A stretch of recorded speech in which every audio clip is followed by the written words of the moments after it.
Bonjour à toutes et à tous. Permettez-moi de commencer par une observation.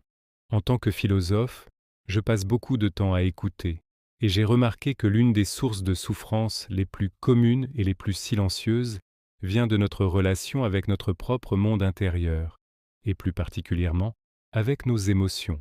Beaucoup de gens qui viennent chercher des réponses se décrivent de différentes manières. Peut-être vous reconnaîtrez-vous dans l'un de ces portraits. Il y a d'abord ceux que j'appellerais les congelés. Ce sont des personnes qui, face à la peur, la tristesse ou la colère, ont appris à tout garder à l'intérieur. Ils vivent avec une pression constante, comme une cocotte minute sur le feu. De l'extérieur, ils semblent calmes, maîtres d'eux-mêmes, mais à l'intérieur, c'est une lutte de tous les instants pour maintenir le couvercle fermé. Ils sont épuisés par l'effort de ne rien laisser paraître, et leur corps finit souvent par payer le prix. Il y a les submergés. Eux, au contraire, se sentent complètement à la merci de leurs émotions. La moindre contrariété déclenche une tempête. Ils sont emportés par des vagues de colère ou de tristesse qu'ils ne comprennent pas. Ils ont l'impression d'être les passagers d'un navire sans gouvernail. Et après chaque tempête, ils se retrouvent échoués sur le rivage, pleins de regrets et de culpabilité. Et puis, il y a un troisième profil, plus subtil. Les analystes, ce sont ceux qui pensent maîtriser leurs émotions parce qu'ils les intellectualisent. Ils peuvent vous décrire leur anxiété pendant des heures avec une précision clinique, mais ils ne la ressentent jamais vraiment. Ils l'observent depuis une tour de contrôle mental, coupée de leur corps. C'est une autre forme de répression, plus sophistiquée, mais tout aussi épuisante. Que vous soyez congelé, submergé ou analyste, le problème de fond est le même. Vous êtes en conflit avec une partie fondamentale de vous-même. Vous vivez vos émotions comme des ennemis, des forces étrangères qu'il faut soit réprimer, soit subir, soit disséquer à distance. Je vous propose aujourd'hui un changement de perspective. Et si vos émotions n'étaient pas des ennemis, et si elles étaient simplement des messagers mal compris, souvent maladroits, mais qui tentent de vous dire quelque chose d'essentiel sur vous et sur le monde. Pour comprendre cela, nous devons d'abord faire un détour par la biologie. Votre corps possède un système de pilotage automatique, le système nerveux autonome. Il a deux modes principaux. Le premier, le sympathique, est l'accélérateur. C'est notre mode combat ou fuite. Il a été conçu pour la savane, pas pour les emails. Face à une menace, il libère les hormones du stress comme l'adrénaline et le cortisol. Le second, le parasympathique, est le frein. C'est notre mode calme et réparation, où le corps peut se régénérer. Le drame, c'est qu'une émotion que vous refoulez, une colère que vous gardez, est perçue par votre cerveau comme une menace qui n'est jamais partie. Vous forcez donc votre corps à rester le pied sur l'accélérateur. L'exposition chronique au cortisol qui en résulte est dévastatrice. Elle crée de l'inflammation, perturbe le sommeil, affaiblit le système immunitaire. C'est le mécanisme même de la somatisation.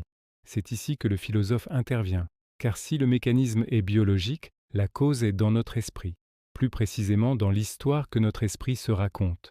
Il y a 2000 ans, le philosophe stoïcien Épictète a formulé la clé de tout. Ce ne sont pas les choses qui nous troublent, mais le jugement que nous portons sur ces choses. Décomposons cela.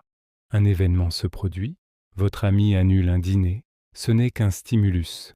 La première chose qui se passe est une sensation corporelle, une réaction de votre amygdale, un pincement au cœur. Ce n'est pas encore de la souffrance.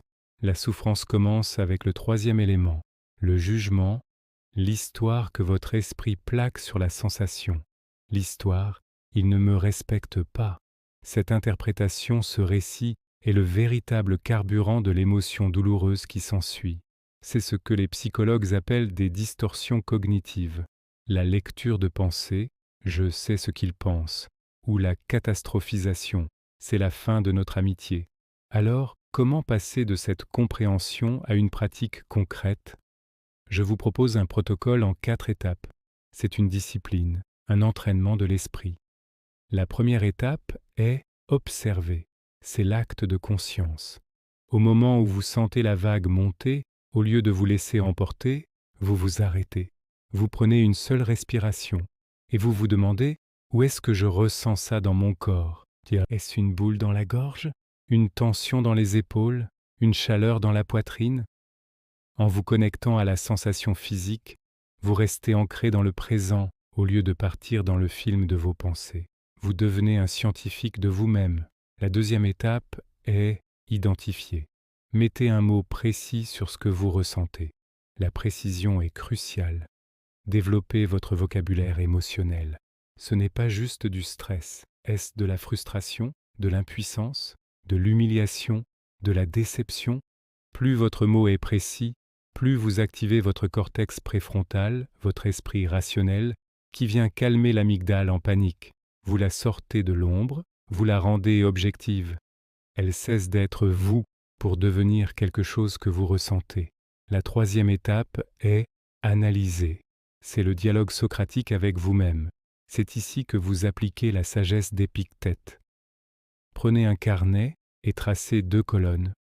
Dans la première, écrivez le fait de la manière la plus neutre possible, comme une caméra de surveillance l'aurait filmé. Mon chef a critiqué la présentation du projet devant 3 collègues. Dans la seconde, écrivez le jugement, l'histoire que votre esprit a créée. Il m'a humilié pour asseoir son pouvoir. Mes collègues pensent que je suis incompétent. Ma carrière est menacée. Maintenant, regardez cette deuxième colonne et identifiez les distorsions cognitives. Soulignez la lecture de pensée. Mes collègues pensent que. Encerclez la catastrophisation. Ma carrière est menacée. Puis, demandez-vous avec une honnêteté radicale, cette histoire est-elle la seule vérité possible? Explorez 3 autres hypothèses. Hypothèse 2. Peut-être qu'il est juste maladroit. Hypothèse 3. Peut-être qu'il est sous une pression énorme et qu'il gère mal son stress. L'objectif n'est pas de trouver la bonne histoire, mais de briser la certitude de la première, celle qui vous fait souffrir. La quatrième et dernière étape est décider et exprimer. Maintenant que vous avez de la clarté, vous n'êtes plus obligé de subir ou de refouler. Vous avez un choix. Et souvent, le meilleur choix pour désactiver l'alarme corporelle, c'est l'expression saine. Attention, exprimer n'est pas la même chose que ventiler. Exploser de colère ne fait que renforcer les circuits de la colère. L'expression saine, c'est communiquer pour clore le dossier. C'est peut-être décider de dire calmement à votre chef, plus tard, en privé, « J'ai été mal à l'aise quand vous avez fait cette remarque en public. La prochaine fois, je préférerais que nous en discutions entre nous. » En faisant cela, vous agissez. Vous signalez à votre cerveau que le problème a été traité. Le cycle est bouclé. L'accélérateur peut se relâcher. Le frein peut enfin s'activer. Ce processus en 4 temps, observer, identifier, analyser, décider, est l'outil qui vous permet de passer de la position de victime de vos émotions à celle de guide bienveillant. C'est un entraînement qui, avec le temps, devient de plus en plus naturel. En conclusion, je voudrais vous dire ceci. Votre sensibilité, votre capacité à ressentir profondément n'est pas une faiblesse, c'est une force. C'est le signal que vous êtes vivant. Le défi n'est pas de moins ressentir, mais de mieux comprendre. En devenant un partenaire de votre propre biologie, en appliquant la sagesse des philosophes à votre vie intérieure, vous ne devenez pas un robot insensible, vous devenez un être humain plus libre, plus sage et en meilleure santé.